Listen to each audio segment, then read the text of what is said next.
অবিশ্বাস্য একটা প্রাইসে Redmi 10 স্মার্টফোনটাকে বাংলাদেশে নিয়ে এসেছে Xiaomi, আর এই প্রাইসটা শুনে আপনার কাছে একদমই বিশ্বাস হবে না যে আমি সত্যি কথা বলছি। প্রথমত ক্লিয়ার হওয়া যাক যে Redmi 10 নাকি Redmi 10 Prime কোন স্মার্টফোনটাকে বাংলাদেশে নিয়ে আসা হয়েছে। আসলে যেই ফোনটাকে কিনা বাংলাদেশে লঞ্চ করা হয়েছে সেই ফোনটাতে 5000 mAh এর ব্যাটারি এবং 18 ওয়াটের চার্জিং স্পিডকে প্রদান করেছে Xiaomi। এছাড়া এই ফোনটাতে পাওয়া যাবে 9 ওয়াটের রিভার্স চার্জিং এর ফিচার। সো আপনারা হয়তো গেস করতেই পেরেছেন যে গ্লোবাল ভেরিয়েন্টের Redmi 10 ফোনটাকে নিয়ে আসা হয়েছে বাংলাদেশের মার্কেটে। ইন্ডিয়ান যে ভেরিয়েন্টটা ছিল সেই ভেরিয়েন্টটার নাম ছিল Redmi 10 Prime, আর সেখানে 6000 mAh এর ব্যাটারিকে ইউজ করেছিল Xiaomi। তবে যাই হোক, 90 হার্টজের ফুল এইচডি রেজলিউশনের ডিসপ্লে, 50 মেগাপিক্সেলের কোয়াড রিয়ার ক্যামেরা সেটআপ, 8 মেগাপিক্সেলের সেলফি আর out of the box Android 11 এর পাশাপাশি MIUI 12.5 এর সাথে আসে Redmi 10 স্মার্টফোনটা। এখানে পাওয়া যাবে 4GB এবং 6GB র্যামের দুইটা ভেরিয়েন্ট, যেখানে কিনা eMMC 5.1 এর লো ক্যাটাগরির স্টোরেজ টাইপটাকে ইউজ করা হয়েছে, বিকজ এই ফোনটার SoC এই স্টোরেজ টাইপটাকে সাপোর্ট করে। আর SoC হিসাবে এখানে থাকছে মিডিয়াটেকের G88 প্রসেসরটা।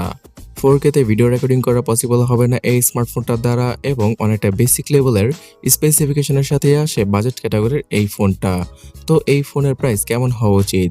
আপনারা অনেকে এর আগে এই ফোনটার প্রাইস গেস করতে পেরেছিলেন। অনেকে বলছিলেন যে 15,000 হবে, অনেকে বলছিলেন 17,000 হবে।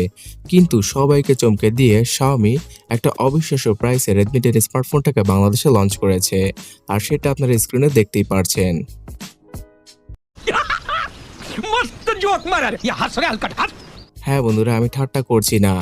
বারবার Xiaomiর এই প্রাইসটাকে আমি চেক করেছি এবং ক্রস চেকিংও করেছি। Xiaomi কোনো জায়গায় ভুল লিখেছে নাকি আমাদের সাথে প্র্যাঙ্ক করছে? না, তারা ঠিকই লিখেছে। 1 টাকা কম 19,000 টাকায় Redmi 10 স্মার্টফোনটার 464 ভেরিয়েন্টটাকে লঞ্চ করা হয়েছে বাংলাদেশে।